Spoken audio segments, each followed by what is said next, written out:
Rajin keliling Eropa, Prabowo dikabarkan borong misil Ukraina.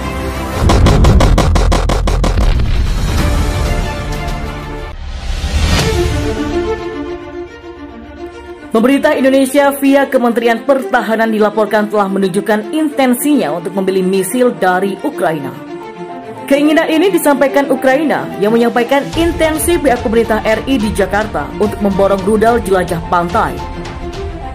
Menurut laporan Defense Express yang dikutip dari defense.blog, para pemimpin militer Indonesia dan Ukraina telah sepakat dalam menandatangani perjanjian untuk meningkatkan kerjasama militer mereka, termasuk intensi pembelian sistem pertahanan pesisir Ukraina terbaru yang disebut Neptunus. Kesepakatan ini diumumkan dalam nota kesepahaman antara kedua negara pada hari Jumat 25 Desember 2020 kemarin, yang akan melibatkan penjualan sistem radar terbaru, rudal udara, dan juga sistem pertahanan pantai Neptune baru dengan rudal jelajah R360.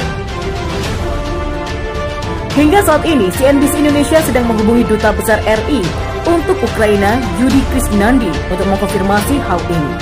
Namun sejauh ini masih belum ada penjelasan lebih lanjut mengenai hal tersebut. Neptune adalah sistem peluru kendali yang dirancang untuk digunakan melawan kapal dan kapal besar.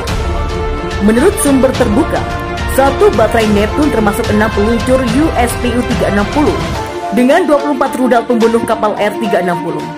Rudal R360 memiliki berat 870 kg, berat hulu ledaknya adalah 150 kg, jangkauan peluncurannya hingga 280 km dan kecepatan sekitar 900 km per jamnya. Ia mampu mencapai ketinggian dari 3 meter hingga 10 meter di atas permukaan laut. Sistem ini secara bersamaan dapat meluncurkan hingga 24 rudal, yaitu salvo penuh 6 peluncur, dengan interval peluncuran dalam salvo dari 3 hingga 5 detik. Selain itu, rudal ini juga dapat ditemukan pada jarak hingga 25 km dari garis pantai, dan penyebarannya berlangsung hingga 15 menit. Sistem Neptune dapat diintegrasikan dan diadaptasi ke sistem komando yang berjauhan. Hal ini dapat memperluas area pertahanan dan meningkatkan kemampuan tempur. Menteri Pertahanan RI Prabowo Subianto sebelumnya memang keliling ke berbagai negara dan rajin melobi beberapa negara seperti Perancis, Australia, dan Rusia agar mendapatkan alutsista seperti jet tempur sampai kapal selam.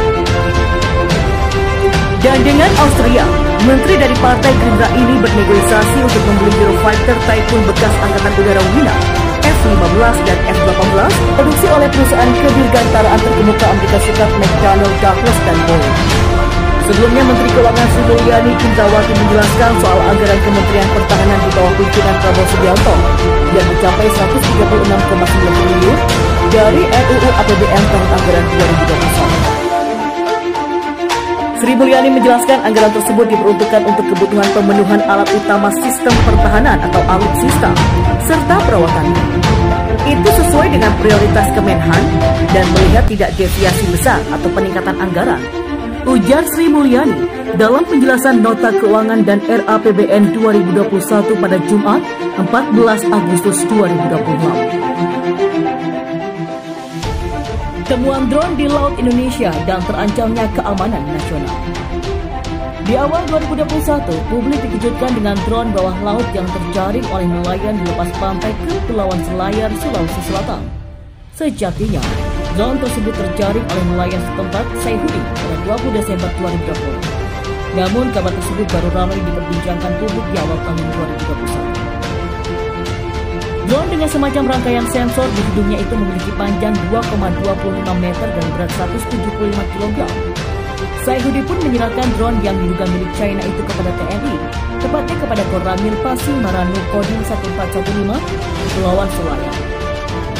KSAL memastikan temuan tersebut bukan drone, melainkan Sea Glider. Terjaringnya Sea Glider milik negara lain oleh nelayan lokal bukanlah yang pertama kali terjadi di Indonesia. Pada tahun 2019, hal yang sama pernah terjadi di perairan Kabupaten Bintan, Kepulauan Riau. Benda yang awalnya diduga rudal oleh nelayan ternyata merupakan Sea Glider yang juga diduga milik China.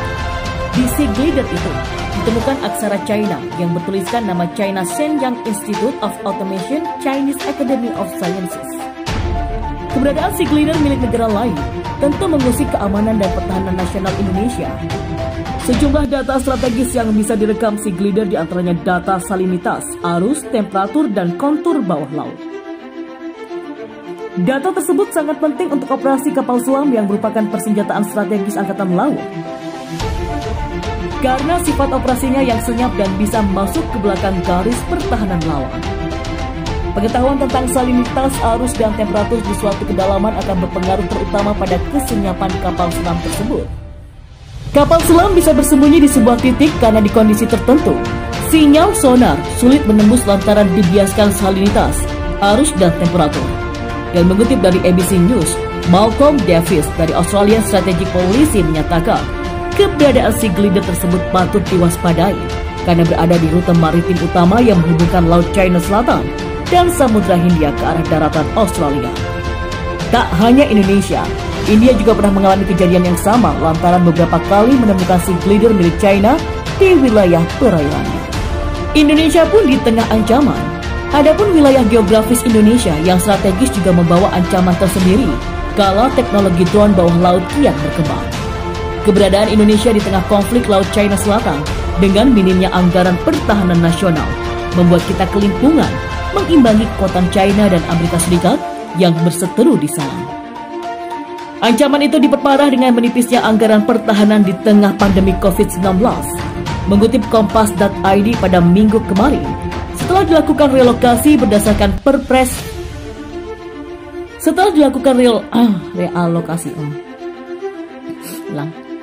Mengutip Kompas.id pada Minggu kemarin, setelah dilakukan realokasi berdasarkan Perpres nomor 54/2020, maka anggaran Kemenhan berkurang menjadi 122 triliun rupiah.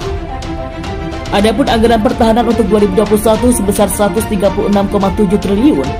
Dan dari buku 3 Himpunan Rencana Kerja dan Anggaran Kementerian atau Lembaga Tahun Anggaran 2021, alokasi untuk alat utama sistem pertahanan atau alutsista sebesar 9,3 triliun rupiah.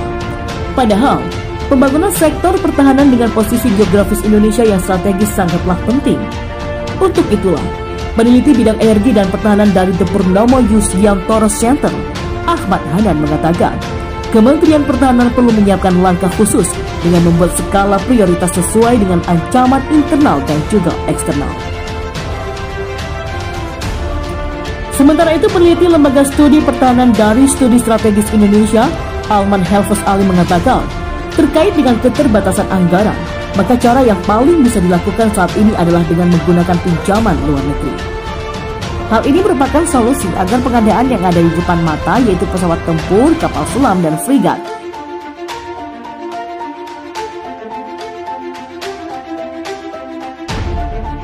bisa terpenuhi sesegera mungkin. Pesawat tempur minimal 12, kapal selam dan fregat bisa 5, dan semua sesuai permintaan Menhan. Full combat system, artinya lengkap senjatanya, uangnya juga sudah ada. Kata Alman yang juga dikutip dari Kompas.id.